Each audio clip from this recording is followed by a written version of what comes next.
Good afternoon, everyone. On this first alert weather day, well, we fell just 1 degree shy of reaching 90 yesterday, but likely not to happen the next 3 days. So our fourth heat wave, once it hits 90, begins officially today. So we're going to be hot, a little muggy, not oppressive heat and humidity as it once looked. So that's one positive note, but still going to feel in that mid 90 degree range at times, especially as we get closer to the Wednesday time frame. So this could certainly impact you if you're outside in this kind of heat. So we're finding ways to beat it. So yeah, we're back into that muggy category, and we're anticipating it to just be uncomfortable, especially as we get towards Wednesday into early Thursday. Then we have a front going through, and that's going to mean Friday is going to feel so much better before a brief little minor little spike in humidity as we head into the weekend.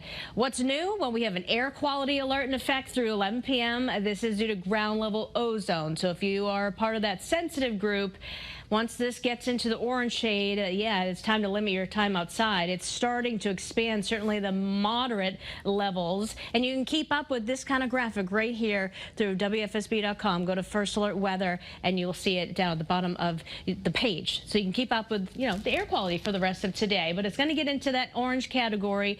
That's a prediction as we get later into the afternoon. There's also a little light haze. First Alert Futurecast showing this. This is related to a little near ground level smoke, but that's not the cause of the air quality alert. But you can definitely tell it's in the sky. A little hazy out there. Waterbury, it's 83 degrees, northwest wind at 7 miles per hour. Temperatures across our state in the 80s, low to mid, a few upper 80s.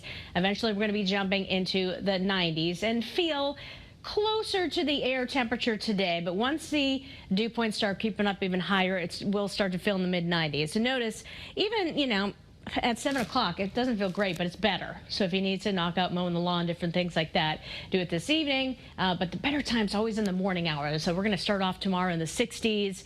And tomorrow morning before sunrise, don't forget to look to the east. You will see two bright, what looks like stars, but they're planets. It's going to be Jupiter and Venus. Well, the feels like trend tomorrow after 10 a.m. That's when it starts to get toasty out there.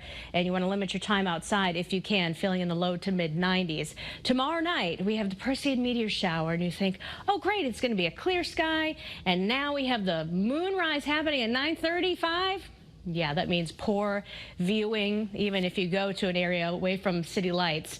So good luck. You might see a few. You never know, even in the evening hours before the moon does rise. Well, we got a water, that's for sure. And in terms of our next chance for rain, First Alert Futurecast showing 11 o'clock on Wednesday, a slight shower chance and really widely scattered activity Wednesday, so more of us stay dry than wet. What else is new? We have Tropical Storm Erin. Here's Africa, so it's a ways away. It's going to become our first hurricane of the season, maybe even a major hurricane as we head into the weekend, and then we're going to watch closely to see when it makes that turn. The later it makes that turn, the higher a chance it could bring us some kind of weather, maybe rough surf at least at this point in time. But we'll keep you posted on that and more on the First Alert Weather app and on social media. But our big story locally, again, the air quality alert, but more so to do with the heat and mugginess today through Wednesday. First Alert Weather days, limited rain chances. Keep watering and know that by the end of the week, it's going to feel more comfortable before we start to get a little muggier going into the weekend. But right now it's looking dry, and that's great for the kiddos trying to enjoy the last little bit of summer. Oh yes, we're squeezing out as many good days as we can at the beach. So keep watering your plants and keep watering yourself. All right.